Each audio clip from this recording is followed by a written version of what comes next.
had to cut it short. I had to say, bye-bye. In 2012, I met this beautifully armed fella. Brown skin, tall, beautiful smile, just yummy to my eye tummy. He was a ways from where I was, but I saw this chocolate drop walking along Unlucky Street in Atlanta in that uniform crossing the street on the way to his beat. And he was just some random guy that I found physically attractive. And he was in the right place at the right time, and I turned down the wrong street at the right time with the right friend in my car. I mean, being single in a social media world can be interesting. You have your ups, your downs, your lies, your truths. He fine, but he ain't that fine. Why he so cute and he ain't got no girl? So many questions, so very little answers. Why? Because nobody talks anymore. Nobody opens up. It's all about them. It's all about themselves. It's all about them. Yeah, I know I already said it, but it's all about him. You ain't worried about me, but you want me to get at you? No. Raw News No Fluff presents Being Single in a Social Media World. See, I was being funny with my ace when I said, I'm about to holla at that. And she said, go for it. He has nice arms. He was walking down the street when I finally pulled up. I wound down my window and I said, excuse me, fella. He turned. I said, hey. He smiled. I don't remember what I said after that, but he came over to the car, more attractive as he approached. And by the end of what was probably a 3-minute conversation, he had my number. And by the time I pulled off, he had sent me a text message, complimented my smile, said he looked forward to speaking with me soon. We met up the next day. We did. And we walked around Piedmont Park. I remember that walk. That was a good walk. The best walk I had ever had with someone. It was natural. It wasn't too hot. He made time for me immediately. And that shows your interest in someone. And we just talked. We laughed. Wasn't no touching. It was just cool. I made him laugh. He made me laugh. We ended up losing track of time. And by the time he looked at his phone, he had about 15 to 20 minutes to get to work by 2. But he sent me a text message en route that said it was worth it. When I get clocked in, meet me here so we can finish talking. Talk about a girl with smiling. Ooh, I met him. I did. I was like, ooh, he really get fired for me already. I love you too, City. Okay, I didn't feel that way. But I was like, oh, dang. Okay, so you gonna be on the clock talking to me and risk being fired. Okay, cool. I ain't mad at that. Like, this dude was so into me. He made a way to spend time with me every chance he could. And I was cool with giving him every second of my free time that he wanted because it was just easy with him. I'd ask him a question, he'd answer it, and he'd ask me, and I'd answer it. Our time, quiet, was just as fun as our verbal time. Like, the point of all that description is to say we had a great bond, we were cool, we had stuff in common, and there was no reason to lie, deceive, act brand new, or just fake the funk. I felt like I did not get a representative from him, and he most definitely did not get a representative from me. Because if you know me, I play pretend on TV. I don't play pretend in real life. You dig? In 2013, Sexy Arms went dark. He disappeared. Like off the face of the planet. Like had me thinking, was this sexy unicorn real? Or was he just that, a unicorn? Where has my unicorn gone? Oh, where could he be? I was deeply in lust, not with his physical, but his joy, his openness, his fun, his confidence, the size of his hands. Oh my goodness, his hands. They were big and they had this muscular thickness to them. I felt small in his hands. Whew, Lord. My bad. Got caught up for a minute there. Or a few. But again, this was just to explain how he and I could have been married right now. But was he too perfect? No, he wasn't perfect at all. There was something about him that he kept secret. Always a part, albeit a small part, that he kept hidden. So yeah, in 2014, Sexy Arms went dark. I couldn't blame it on anything. I tried, but there was nothing that I could pinpoint to blame it on. I know I didn't do anything. And to me, he didn't do anything. I remember wrestling him one time and whooping up on him. Man, that was good. He let my size fool him, y'all. Won't make that mistake again. Well, okay, so let me explain. We were slap boxing that turned into wrestling. He tried some move. I countered his move. He thought he had me. He slipped and fell, and I was on him like white on rice and paper plate in a snowstorm. You hear me? And he was impressed. He smiled. Oh, that was so sexy. He said, it's good to know that if I'm not there, you can defend yourself. What a man you are. There's got to be another one of these out there in the world. Because this dude isn't an option anymore. At current. I don't really like saying anymore or never or always. Because you really never know. I mean, if he gets his stuff together, then would I be like, ooh la la, call me, be consistent?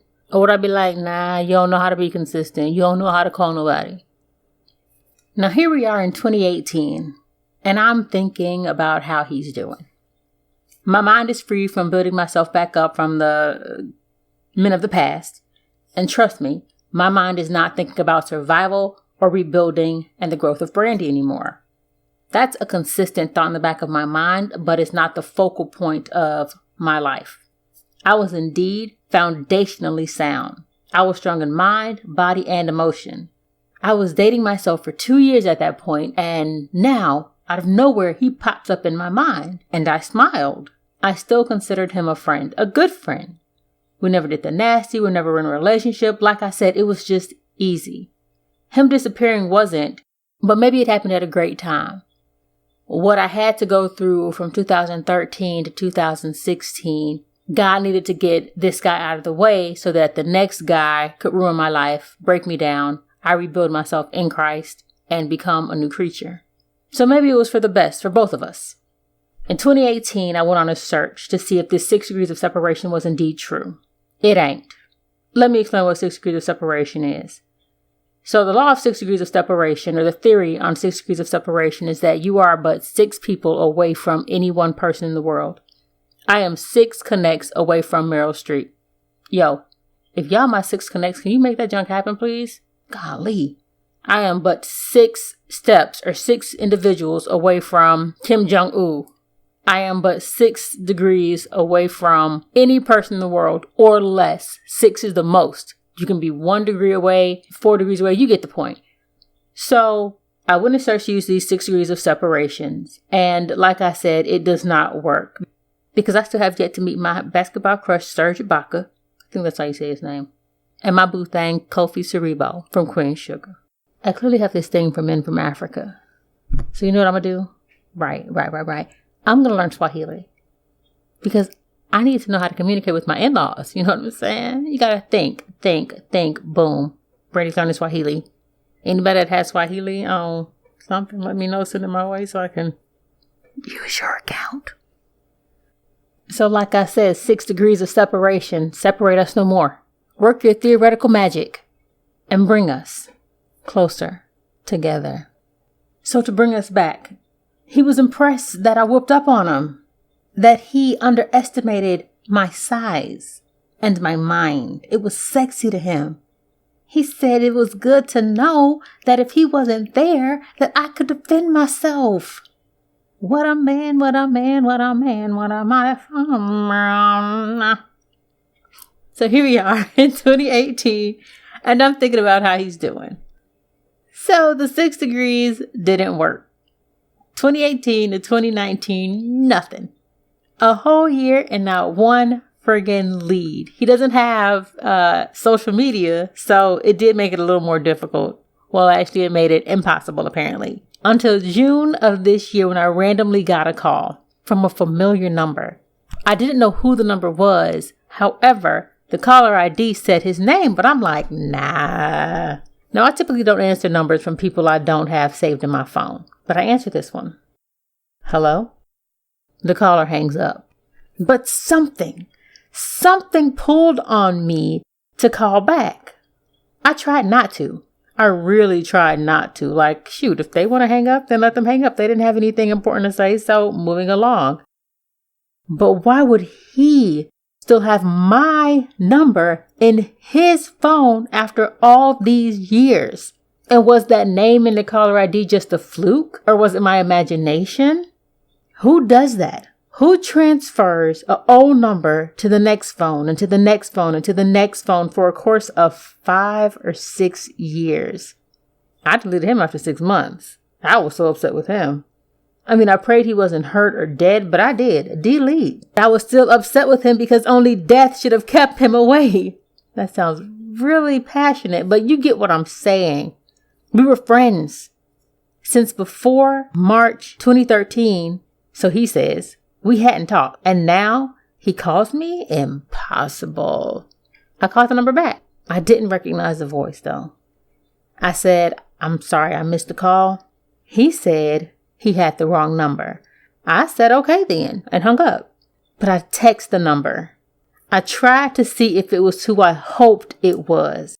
Later in the talk, because he called me back after texting back and forth, he said he hung up because he didn't know what to do. Said he recognized my voice off rip and didn't expect me to answer, and that he choked. And I was just happy that it was the homie. We talked for like 3 hours that night. It was crazy. It was seriously like no time had passed between us. No awkwardness. I wasn't pissed at him for disappearing. I did say several times that it was super weird or that it was strange. Or what am I supposed to do with this? Why did he call the number? Because he said he was going through his phone deleting numbers. Now, y'all know I got a question. If you haven't deleted my number in 6 years, bruh, you weren't ever going to delete it. So save that for some chick with low self-esteem that don't know no better. Because, sweetie, you took me with you wherever you went. Through all the relationships you went through for the last 6 years, you had me right there with you. Why did he call me? And he kept saying he didn't know. He didn't know why. I felt like I knew, but he didn't want to admit it. He loved me. He loves me. I'm the unicorn to him. I'm the gold at the end of the rainbow. He missed that part of him that I represented. It was nice to know it, even though he never verbally gave confirmation. Not negating it, however, is affirmation, in my opinion. Silence is acceptance. I told him about my past relationships, and he was, to my surprise, very sympathetic. I told him that due to those lessons in my life, I've learned a lot about myself and where I failed myself and how not to fail myself again. I know what I want, what I don't want. I know what I'll accept and what I won't accept. I know what I'll tolerate and what I won't tolerate. Spoiler alert, spoiler alert, spoiler alert. Just to fast forward to the end a little bit, I told him you can delete my number, Muffin. Now I done told you, I'm not about the games. I'm good with the competitive stuff, but the games, nah, bro, we grown. I'm grown. We grown. You can delete my number. Look, y'all, being single is not death. It's not. It's just a bubble you check so that the government can determine how much money they want to take from you and how they can use that to their personal benefit. It won't kill me. It won't stop me from being great, and it won't keep me from being who I am at all. So don't think just because I have this podcast and I talk on my Facebook about relationshiping often that I'm lonely and thereby desperate. I'm far from it. I like me. Me is awesome. Me is dope. Me is happy. Can cook, can dance, can laugh, can be fit, can travel, can live, and can love. I hear people say it all the time as individuals or as a pair. I have a lot to offer, and I'll say it now. I believe I have a lot to offer now and even more to offer in the future because I'm growing, because I'm ever changing, and because I strive to offer more. Because I believe that God is holding the greatest of me back only for the greatest of my him that God has for me. The last thing my biological clock told me this morning was, we got time. You good. I'm in no rush. So playing games and thinking you can dangle a friggin' carrot in front of me and I'm just going to walk toward it like a turtle ain't going to happen. Now back to the semi-flashback since it was kind of recent. June to early August, we good. We talking. Everything is as it was before 2013, right? Then in mid-August, we stopped talking. It wasn't all of a sudden. It was sort of leading up to it, I feel like, because time, for me, is something that I will never waste again on someone that doesn't respect it. If you listen to episode 4, then you know this good and well.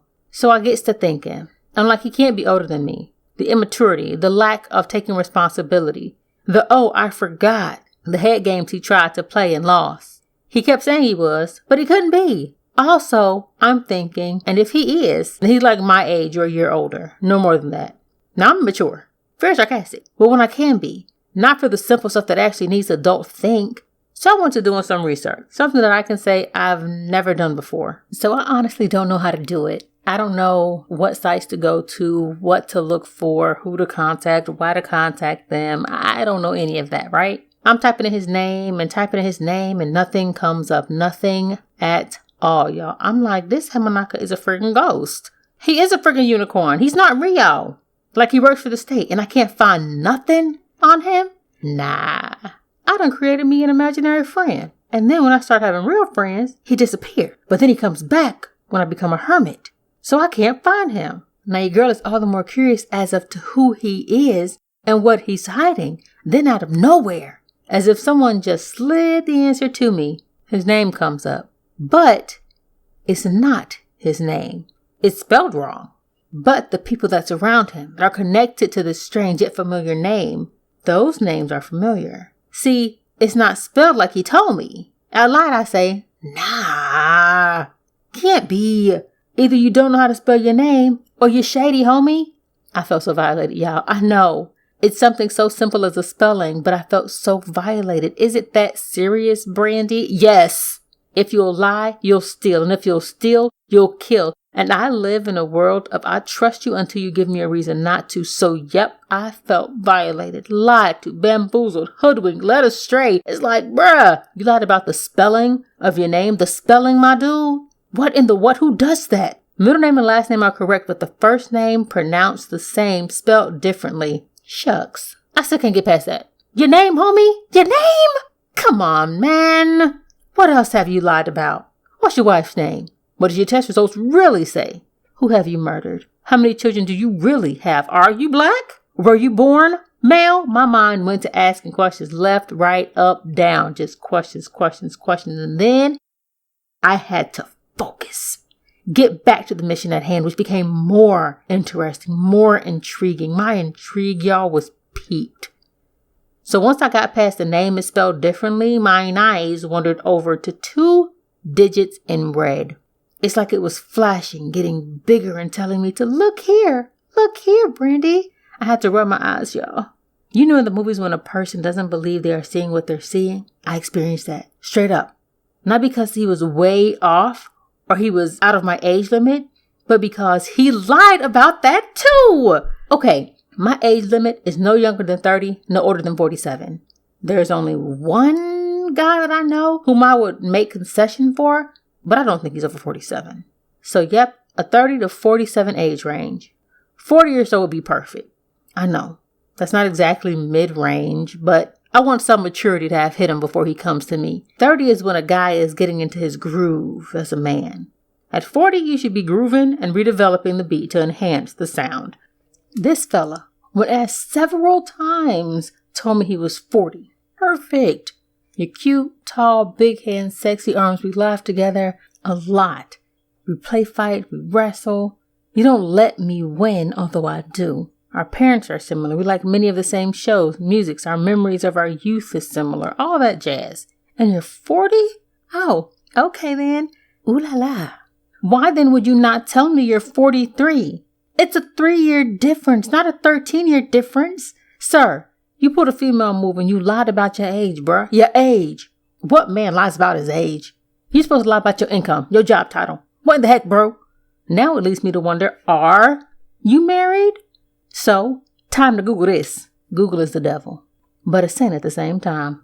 I won't ever do it again because if I don't believe you, I'll just move along. It's not worth all this work, really. Women that can do this repeatedly about different men every time, I respect your hustle and the time you obviously have on your hands to be Googling somebody every time you meet somebody. I ain't got time for all that. Look, if the vibe ain't there, if something ain't right about you, I'm out. So just be honest from jump. Don't deceive me. Don't deceive anybody. Don't even worry about me. Don't deceive anybody. Who do you think is going to really love you if you sitting around deceiving people? Who do you think is really going to stick with the deceiver? Think about that. Marinate on that. Now back to the topic. If the truth comes out at some point, if you've lied, then I'm out. Not gonna linger. I'm out. Lying is betrayal. And if you'll betray me for something so minute, You are more than willing and able to do it for something big, and more than likely will. Okay, so in earlier August, on a Tuesday, I had to come in town for an audition. I let him know. We cool. Why not? I asked him, we still good for this weekend? He says, what's that? My staying with you during this convention. He says, oh, okay. See, I was supposed to stay at his place for this convention that was in town. I confirmed and confirmed more than once. He agreed and agreed more than once. So time rolls around for me to be in town in 2 days. He says, now what days are you supposed to come in town? I say, I've told you this several times. One thing I don't like doing is repeating myself to children, and especially a grown person who has the rememberable ability. Yes, I've made up another word. You know what I mean. It's a rememberable ability to retain information. I cannot stand having to repeat myself to somebody that says they got it, or to just repeat myself unless I'm trying to teach someone something. So I tell him again. He says, oh. I said, what's the problem? He asks, what days are you trying to stay? I take a breath, and in my head I'm thinking, this is about to be done. I feel it. I say, I get in town on Thursday, and I leave out on Sunday. He says, oh, so you want me to leave you at my house alone? Am I supposed to believe you'll stay in one room the whole time? I'm like, why would I be alone? And 2, last time we spoke about this, you said, and I quote, when you come to town, it's going to be me and you. He says, well, I'll have to take my son back to college. I say, since when? When we spoke last week, it was a go. You didn't even flinch. But yeah, I'll be in one room if one bedroom is a kitchen, bathroom, and kitchen. And Muffin, the last thing I'm interested in is going through your stuff. Change the chicks you associate with. After a long pause, he says, okay, when are you supposed to be staying again? I chuckle and say, forget it. He says, what? I ignored him and got off the phone. Nothing more to be said. You aren't reliable. That's a quality I require for my dude. That's not an option at all. Like I said, it won't be lasting long. If you aren't reliable, if you aren't consistent, my dude, delete yourself. Don't even make the attempt. People know how they are. People know who they are. Don't try to front thinking another person won't realize it because you think you're good at playing hide and seek. Ain't nobody seeking to find who you really are. You should just be out in the open and be who you really are. I'm not playing the game. The only people I'm playing hide and seek with are my nieces and my nephew. That's it. I ain't playing hide and seek with nobody else. And I'm definitely not playing hide and seek with no grown man about who he really is. Get the freak out of here. Now let me simmer. Now comes Wednesday night. I hit him up. Tell him we should link. That was a plan that he suggested. Per usual, Brandy obliges. Again, we cool. But that's the extent. Want to know what the friend zone looks like? I'll upload a picture of him. I'm not really going to do that. But you get the point. So he says, what's up? I reply, you wanted to link up? I'm free. What's good? He acts like his phone is acting up, being silent like he didn't hear me. I say, okay, well, good night. He says, talk to me, Grant. I say, I have nothing to say. He says, why? I say, let's meet up. I want to chat with you. He says, about what? I say, I was just going to kiss your face. So where you want to meet? He says, and I quote, we can meet up, but you got to tell me what you want first. I said, just to kiss your face. So where you want to meet? He says, I don't know. I'm nervous. I ask why. Fast forward. He retracts the meetup. I'm done. Don't lie to me. Don't try to manipulate me. Don't do that. So I tell him, you can delete my number, Muffin. Then to myself, I say, like you claim you're in the process of doing when you reached out to me in June, make that right there happen in August. Full disclosure, I did reach out to him after I told him to delete my number. I wanted him to be a part of this upcoming segment in my podcast, which I had talked to him about and he agreed to, but then I remembered. He's unreliable. He's not ready to be held accountable, and he will not jack up my production. He won't have me flying out to him like I did everybody else, wasting my time, my money, only for him to not answer his phone and swear that his phone wasn't charged or that he had to take the dog to the pony show or something last minute came up that has nothing to do with me. I'm good. I had to cut that short quick. 2 months? And you can't even act right, bruh? And truth be told, I really, really, really liked him. Really did. Something about him pulled me really early on. It was dope. The situationship was great. We still get along and we can still pick right up where we left off on the having fun with each other tip. Did I mention we never had sex? We've kissed. And I tell you, if he can't get enough of that. I feel like he's mad at me because I wouldn't kiss him recently. Like, dude, I don't know you. How you gonna be asking me to kiss you? Bruh, who is you? You brand new right now. You 6 years brand new. But we've never had sex. Never been hunched. So when I say fun times, I mean the innocence of fun times. I think we'd hit it off. Will he change? For the right one, sure. Will I be the right one? Doubt it. Do I believe he likes me strongly? Yup. For some reason, his desire to just sit on the phone with me and say nothing is endearing. Like, it was then he did that, but he still does that now. Like, just knowing that he has me on the phone with him is something for him. Like, if I try to hang up, he'll try to make conversation. And it's like, bruh, it's too late now. I'm ready to go. I don't like listening to people breathe. I don't wanna, bye. But yeah, that silent phone conversation is cute. You know, like back in the day. Like the day when the phone was attached to the cord that was attached to the wall that was attached to the house, so you couldn't leave the house to go talk to somebody. And you just sat on the phone and said nothing and you listened to each other breathe. That. Do I believe he loves me, has love for me, or is in love with me? Yes. Do I believe he knows it? Yes. Will he ever admit it? Probably not. He likes to deny. I don't know if he feels that makes him look stronger or that makes him look manlier, but he does it. Whatever. So yeah, I believe he loves me. More than I believe he likes me. Could it have been great? Yep. Could I have been his one? Very possible. But God will rearrange some things to get us to where we are supposed to be and with whom we are supposed to be there with. Do I wish him the absolute best? Heck no. No, I'm just joking. I'm joking. I do. I very much so do wish him the best. I'll have it. So why shouldn't he? So what's good, little homie? Just know that I'm always here for you. I just won't be as accessible as I was. Man, you had it so good and you didn't realize it and you took advantage of it, bruh. I kept telling you over and over and over that one day, I'm going to be gone and you going to miss me when I'm gone. I know I kept forgiving you and letting you back in and being there for you and being a resource for you and still doing for you as a good friend should. And that's what you were relying on, me to be inconsistent and continually being reliable to you. But you, again, man, took so much advantage. And now we're at a point where your inconsistency, your lack of reliability, and your inability to give to me and the similar desire that I gave to you has distanced you from me. I appreciate you trying to do right now. But it's just a lot of too late. You had fair warning. Just like you told me how to do right by you and I adjusted, you could have chose to extend the same courtesy, but you're more important to you than me. But when you need me or you want something, then I become a thought. Well, think not of me anymore. Now your entire brain is for you. If I can help, or moreover, if I want to be there for you, I will. Thank you so much for coming into my life. And thank you all the more for leaving this joint. You couldn't see me, but I just chucked you the deuces. Violins, please. Being single in a social media world is an adventure, to say the very least.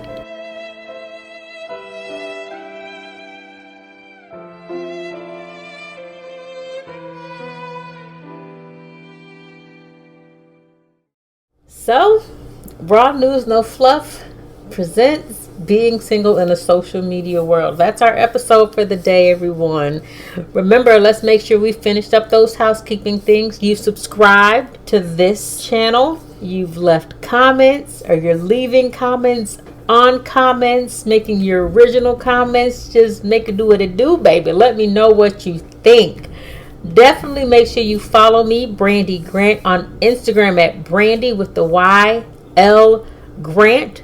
That's on IG. And be sure to share this link. Y'all don't understand how much I appreciate y'all. If you have any topics that you want to talk about, or you want to hear about, or you want to discuss, then send me a direct message on Being Single in a Social Media World on Facebook. Again, that's Being Single in a Social Media World. If you missed something, if you know someone that needs to catch something that was said on this episode, you can find this again on YouTube at Raw News No Fluff, on Facebook at both Raw News No Fluff and Being Single in a Social Media World, and on all podcast streaming platforms. Again, I appreciate you all for listening in this week. I look forward to reading your comments. I look forward to talking with you all soon. Talk to you next week.